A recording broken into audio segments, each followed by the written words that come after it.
Hey, what's up guys? So I'm going to show off you my new attacking strategy that I'm using with these elite boosted arblasters and mummies.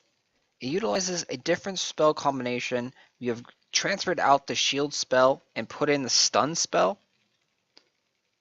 And the reason we did that was because you get bonuses when these units die. So the arblasters right there just healed each other up and healed the hero up. When the elite boosted mummy died, he gives out a whole bunch of knights.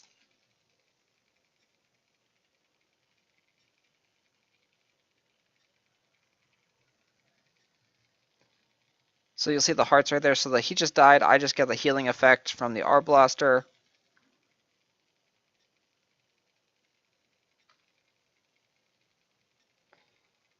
We have to run off into the corner over here.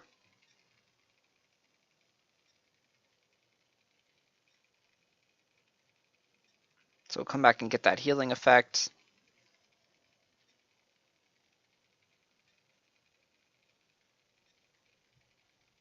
You can see they are not the be-all, end-all units, that you have to have. They have a really, really tough time fighting against cannons. Cannons are very resistant to blunt or to piercing damage.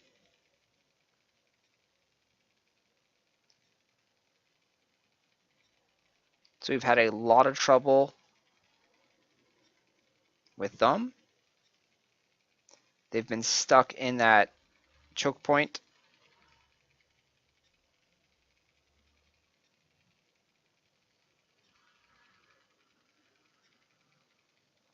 They do require a lot of different tactics actually to use. It's not the same simple just spam troops. You actually have to think a lot more with these guys.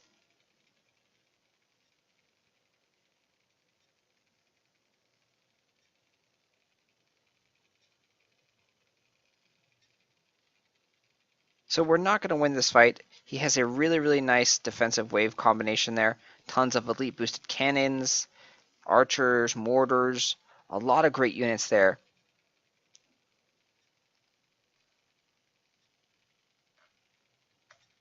So again, it's not like you just crush any opponent that you see just because you have the brand new elite boost arblasters or elite boost mummy.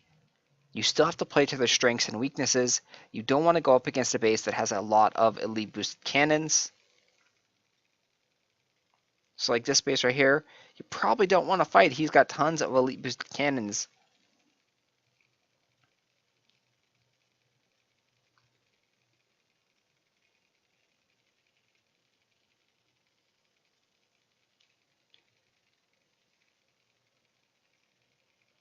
So go ahead and look for another base that has over 200k loot. And we'll go after this one. So he has elite boosted arblasters on his waves, and he has a lot of them. This is part of the reason why you like to have the stun spell with you, is because when they die, they heal all the nearby units and towers and barricades. So you can be fighting a blockade or a barricade that has, an extra 5,000 HP or 10,000 HP because all of these elite boosted arblasters died and healed it up. Approximately every time an Arblaster dies, it heals off around 1,000 to 1,500 HP. I don't know the exact values, but it is right around there when I did a little bit of test on this. So you'll notice we have Arblasters and now the hearts. They're healing up the barricade. We're not able to break through the barricade. It's exactly what I just talked to you about. Arblasters and your waves are extremely powerful. And since they died, we got a healing spell. Healed up our hero some. We're able to run, charge it up.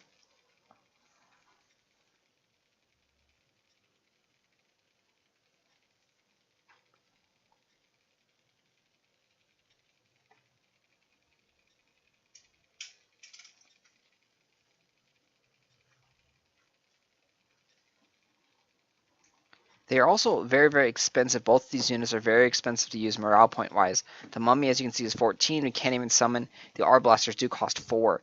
So unless you are probably pretty high level king wise, you're not going to be able to summon out a ton of these guys quickly.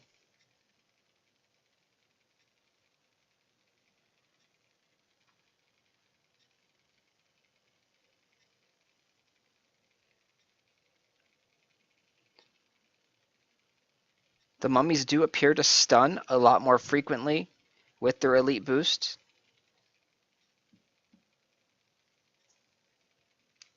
So with a couple of mummies, you can kind of like stun lock a lot of things. You'll notice that these towers are pretty much all stun locked.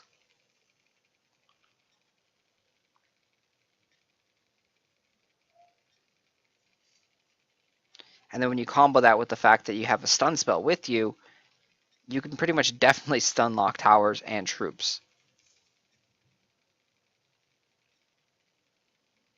You'll get to see the new elite boost gate right here. There threw out some toxic damage, threw out some skull damage right there. And as the mummies died, all those guys turned into knights. So when the mummy dies, he spawns out like 7 or so knights that can help you in the battle.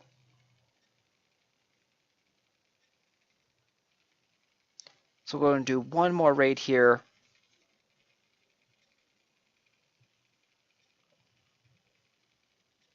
Probably my favorite offensive unit is the mummy. And then for defensive units, it's definitely the arblaster, hands down.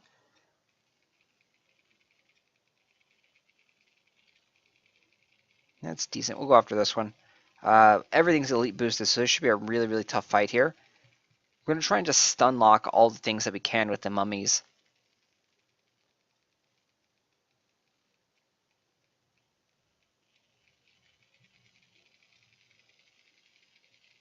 So we're going to wait till that first wave comes up. Stun. We got a couple arblasters now.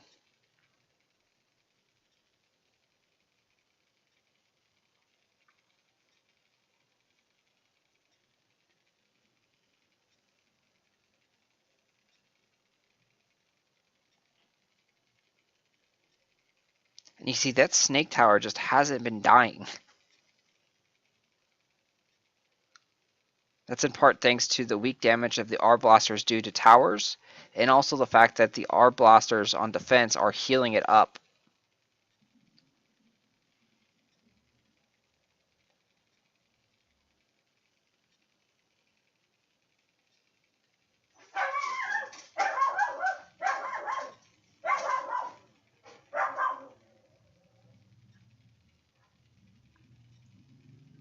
So that barricade is at full HP still, thanks to the elite boosted arblasters.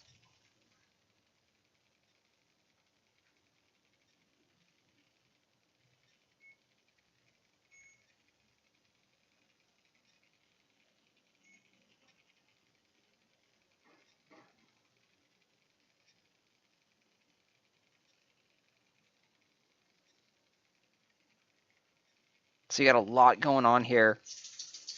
Mummies dying left and right.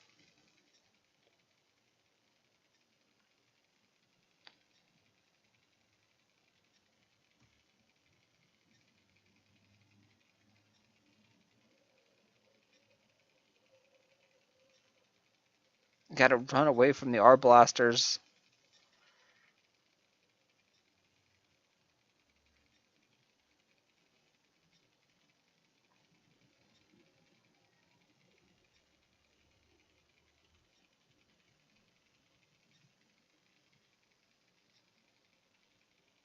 So the stun locking kind of worked, but we didn't push fast enough. We didn't have enough DPS.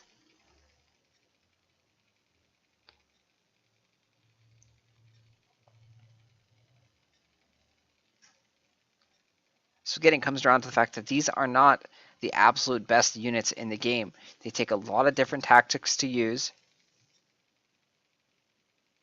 They have some cool, unique skills, but they are, bases are still very, very tough, even with the new Elite Boost units. Anyway, thanks for watching, guys. If you have any questions or comments, please post down below. They do last for 5 days, so if you see anyone that has an Elite Boost Arblaster, Mummy, or Castle Gates, they're going to have that for 5 days unless they prolong it, which costs a lot of gold, almost 1,000,000 gold to prolong it for 6 hours. So you have another chance to win them in the Alliance Wars in the next, I believe the Alliance War starts in 2.5 days now. So you'll have another shot at winning those. And if you did bad in the first Alliance Wars, don't worry. You're now going to be placed against easier competition. So you should be able to do a lot better in this war. If you did really well in the first Alliance Wars, prepare yourself because you're going to be fighting tougher competition now.